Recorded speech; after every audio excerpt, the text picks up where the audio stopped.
2016 నుంచి 24 వరకు ప్రధాన్ మంత్రి ఉజ్వల యోజన పథకం కింద కొంతమంది లబ్ధిదారులకి ఈ ప్రయోజనం చేకూరుతున్నది. రెండో ప్రశ్నకు సమాధానం, కేంద్ర ప్రభుత్వం పిఎంయువై పథకం కింద 9,65,361 మంది లబ్ధిదారులకి మొదట ఉచిత ఎల్పిజి సిలిండర్తో పాటు ఉచిత ఎల్పిజి కనెక్షన్ కూడా మన రాష్ట్రంలో ఇవ్వడం అవుతుంది. అధ్యక్ష, ఎన్డీఏ కూటమిలో భాగంగా మేము ఇచ్చిన మేనిఫెస్టోలో ఖచ్చితంగా మహిళలకి ఉచిత గ్యాస్ సిలిండర్ల గురించి ప్రస్తావించాం. దానికి మన ప్రభుత్వం కట్టుబడి ఉంది.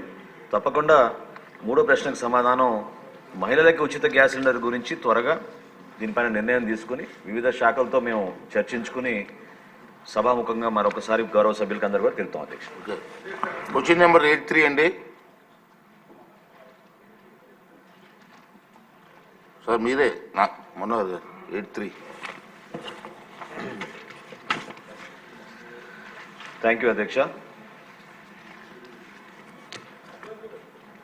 నిన్న గౌరవ ముఖ్యమంత్రి గారు గవర్నర్ గారి ప్రసంగంలో రాష్ట్రంలో ఉన్న ఆర్థిక పరిస్థితి గురించి, వెంటిలేటర్ పైన ఉన్న మన రాష్ట్ర ఆర్థిక పరిస్థితిని కేంద్ర ప్రభుత్వం నిన్న బడ్జెట్లో కొంచెం ఆక్సిజన్ ఇచ్చిన అభిప్రాయాన్ని వ్యక్తపరిచారు. ఈరోజు ఈ ప్రశ్నకి సమాధానంలో కూడా మీకు అర్థమవుతుంది. ఒక పర్ఫెక్ట్ ఎగ్జాంపుల్ ఇది, ఏ విధంగా మన రాష్ట్రాన్ని వీళ్ళు ఆర్థికంగా ఎన్ని ఇబ్బందులు పెట్టారనే దానిపైన మనం ఖచ్చితంగా ఈ ప్రశ్న ద్వారా మనం మాట్లాడుకోవచ్చండి. రైతులకి చెల్లింపుల విషయంలో బకాయిలు ఇంకా ఉన్నాయండి. మొదటి ప్రశ్నకు సమాధానం అవునండి. రెండోది, రబీ పంటలో 2023-24 కాలానికి గౌరవ సభ్యులు అడిగినట్టుగా నేను జిల్లాల వారీగా వివరాలు ఇస్తానండి.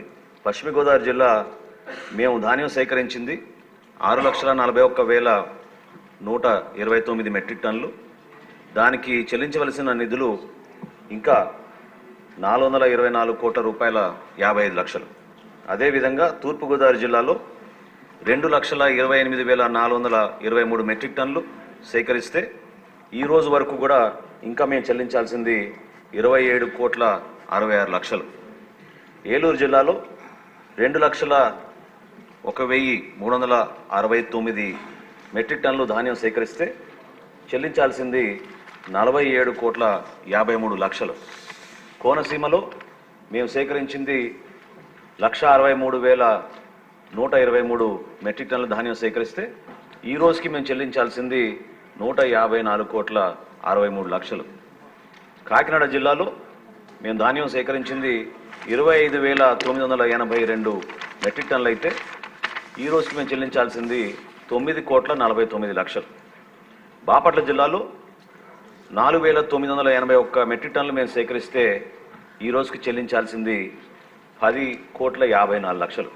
అంటే సుమారు 132,853 రైతులకి 1,674 కోట్ల రూపాయలు బకాయిలు పెట్టి గత ప్రభుత్వం వెళ్ళిపోయారు అధ్యక్ష. కనీసం రైతులు చెల్లించలేదు.